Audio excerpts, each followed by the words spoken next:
আমাদের সম্পর্কটা খুব মিষ্টির ছিল। সেই ছোটবেলা থেকে একসাথে চলা, একসাথে বড় হওয়া, ওঠা, একসাথে মানে সব কিছু করা একত্রে, এবং কি একই স্কুলে পড়তাম। কিছু খাইলে সেম আমরা কিনা খাওয়ার চেষ্টা করছি। আইসক্রিম হোক, সেটা চকলেট হোক, সেটা চিপস হোক, এভরিথিং। কোথাও গেলে ড্রেস আপের কালারটাও অন্তত আমরা ম্যাচ করে পড়তাম, সেম না হলেও সেম কালার ম্যাচ করে পড়ার চেষ্টা করতাম। একটা কথা ছিল, যেমন আমাদের দুই পেট একজন, এরকম করে আমরা চলাফেরা করছি। বিষয়টা এমন ছিল, বিষয়টা হচ্ছে ওই কিছু না খেলে আমি খেতাম না, আমি কিছু না খেলে ওই খেতাম না, আর এই রাগ করে আমরা তো থাকতেই পারতাম না, এরকম একটা পর্যায়ে চলে গেছিলো।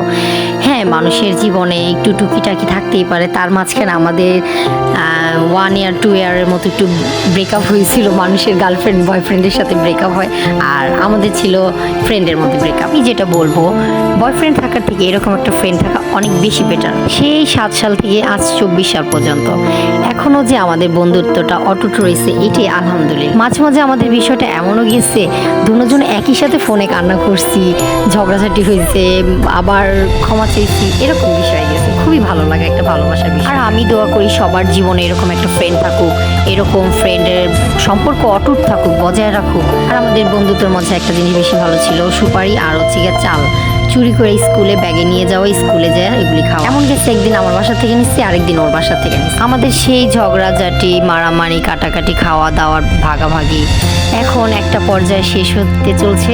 ওর বিয়ে ঠিক, তো ওর জন্য সবাই দোয়া করবেন। আর আজকের ভিডিওটা এই পর্যন্ত ছিল, নেক্সট কোনো ভিডিওতে দেখা হবে। সবাই ভালো থাকবেন, সুস্থ থাকবেন, আল্লাহ হাফিজ।